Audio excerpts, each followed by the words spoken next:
Je sais que tu as peur de demain, je sais.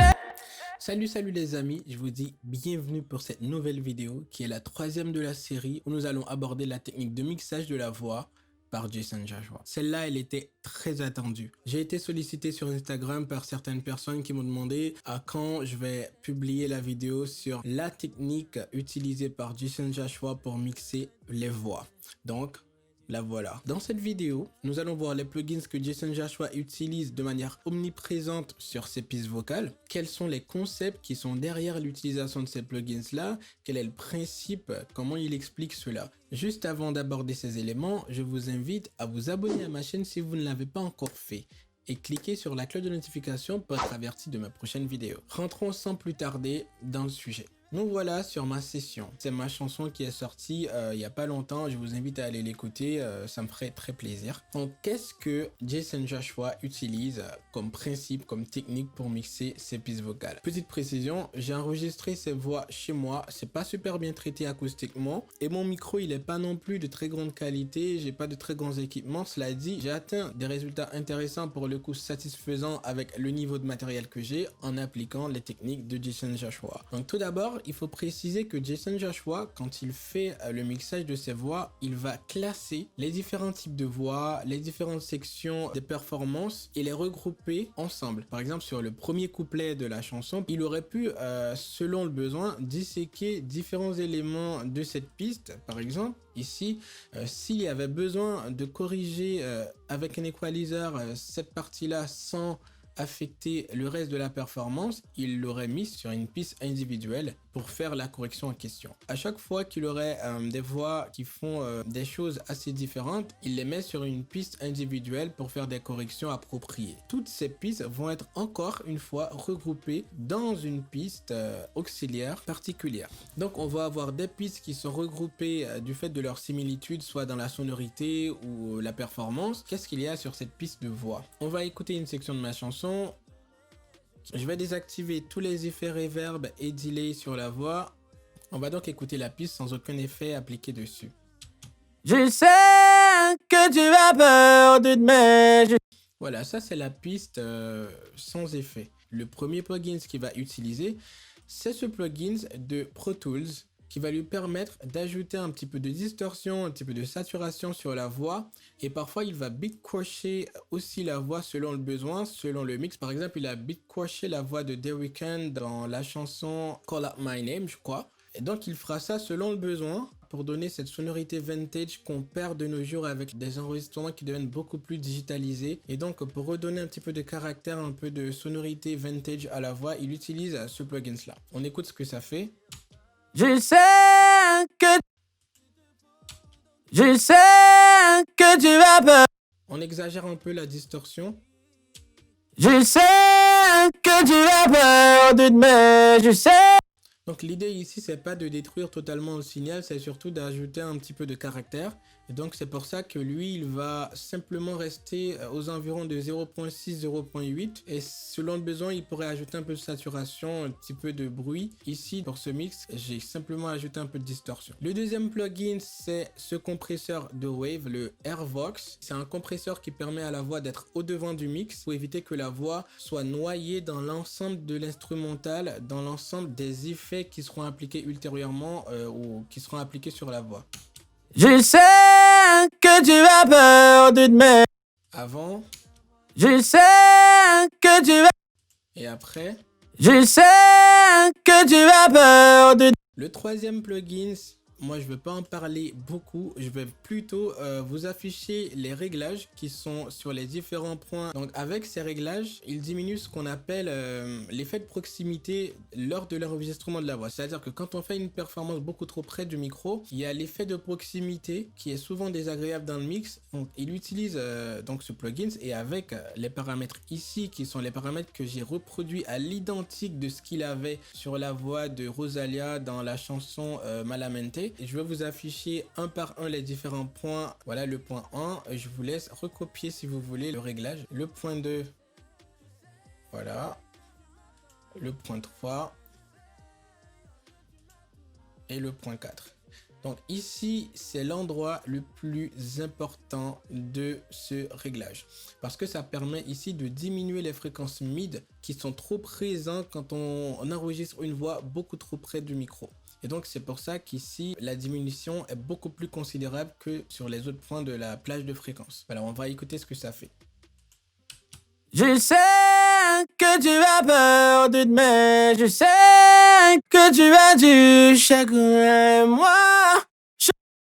Après ce plugin, il y a celui-ci qui vient et c'est un omniprésent sur la chaîne d'effets. On va jamais retrouver une chaîne d'effets de la voix de Jason Joshua sans ce plugin là. Ce qui est particulièrement intéressant sur ce plugin, c'est que ici, les paramètres sont toujours les mêmes. J'ai regardé ces deux vidéos et sur toutes les pistes de voix où il y a ce plugin, il n'y a rien qui a été modifié. Je vous laisse regarder. Moi, j'ai regardé à plusieurs reprises. J'ai vu que ça n'a pas changé. Les seules fois où il va faire quelque chose de différent sur ce plugin, c'est ici sur l'output du plugin. Quand il lui manque un peu de volume, il va augmenter l'output pour obtenir un peu plus de gain à la sortie du plugin. Je sais que tu as peur. Je sais que tu as peur de demain. Voilà.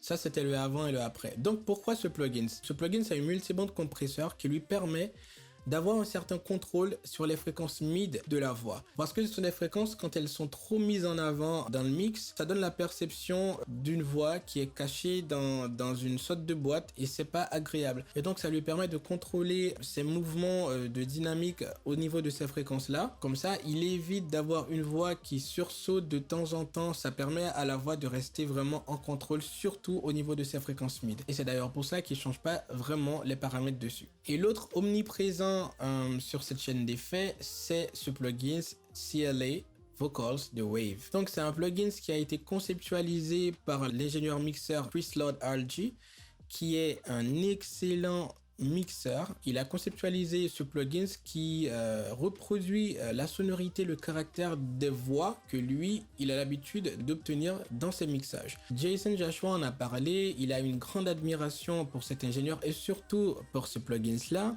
qui lui permet d'obtenir aussi lui une certaine sonorité qu'il a toujours aimé sur ses voix et d'ailleurs c'est pour ça que c'est un omniprésent sur ses pistes de voix. Les paramètres parfois ça change. Ici j'ai reproduit les paramètres qu'il a utilisés sur la voix de Rosalia, mais sachez que parfois il peut utiliser d'autres types de préférences sur la bande des fréquences hautes et aussi sur la bande, le fader qui gère le compresseur. Il peut changer de push, passer à spank ou waltz selon encore le style de mixage recherché. On écoute ce que ça fait.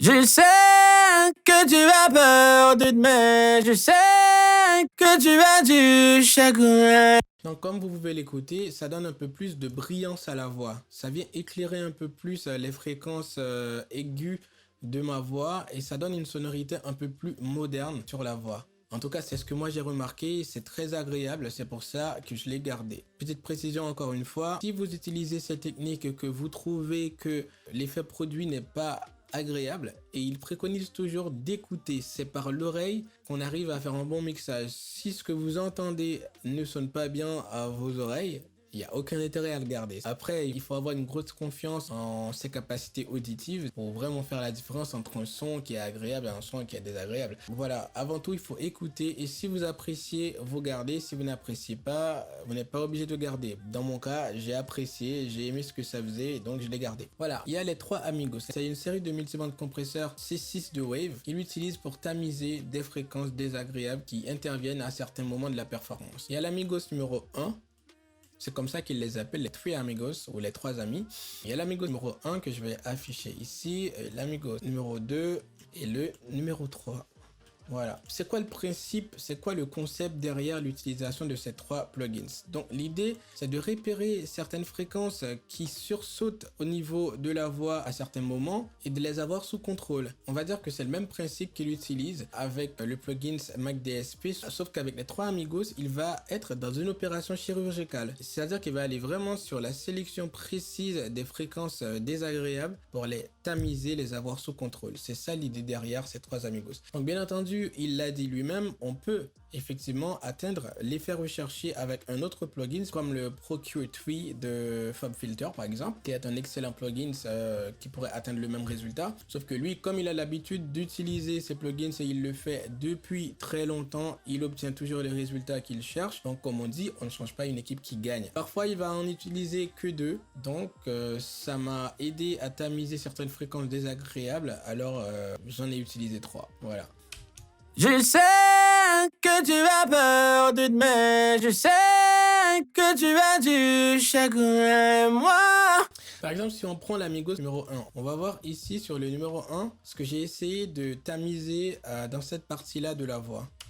Je sais que tu as peur de mais je sais que tu... Ces 3 multibandes agissent comme des DSR assez précis sur des fréquences qu'on identifie comme désagréables sur la voix. Donc je les laisse afficher. Si ça vous intéresse de recopier les paramètres encore une fois, libre à vous de le faire, mais l'idée c'est pas tant les paramètres, c'est surtout l'identification de fréquences désagréables pour les avoir sous contrôle grâce à un équaliseur dynamique ou une multibande compresseur. Et en dernier lieu, il va ajouter un DSR pour essayer de tamiser cette fois-ci les fréquences un peu plus élevées, mais sur une large plage de la voix. Je sais que tu as peur de mais je sais... On va donc écouter avant l'application de tous ces processeurs et après. Je sais que tu as peur de mais je sais... On écoute le après. Je sais que tu as peur de mais je sais que tu as du... Maintenant, qu'est-ce que j'utilise comme effet, c'est-à-dire réverbération, reverb sur la voix? On écoute sans effet. Je sais que tu as peur de... Et là, on écoute avec effet. Je sais que tu as peur de mais je sais... Donc, qu'est-ce que j'ai sur le premier? C'est un doubleur. Le doubleur que j'ai utilisé ici, c'est celui de Wave. Et j'ai coupé les fréquences basses et aiguës. Donc, j'ai coupé entre 227 et 4000 Hz. C'est une technique que j'ai empruntée à Dave Pensado, qui est le mentor de Jason Joshua. Et donc, il faut comprendre que ces deux-là, ils utilisent les mêmes techniques. Et du coup, si on écoute ce qu'on obtient comme résultat avec le doubler, on va essayer d'accentuer. Je sais que tu as peur de mais je sais... Donc le doubler va doubler la voix, surtout en stéréo, qui va permettre d'élargir la voix, mais il faut pas l'ajouter en grande quantité.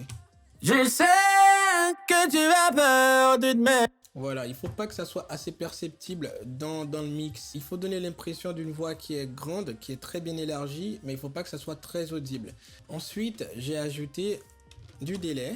Voilà, c'est assez basique comme délai parce que sur ma voix, je voulais pas trop de délai et du coup, j'ai ajouté un peu de délai avec ce plugin là. Et en troisième lieu, on a l'EMT Crispy. L'EMT Crispy, c'est un effet de Jason Joshua. Il a utilisé le plugin Verb Suite classique de Slate Digital. Voici le preset qu'il a utilisé pour créer cet effet EMT Crispy. Et donc, vous regardez bien, ici, il y a Unit FG16X. Il y a le type, c'est Hall C1. Et le name, c'est C1 Unit 1.4 secondes. Voilà, le decay, c'est à 1.36 secondes. On écoute cet effet.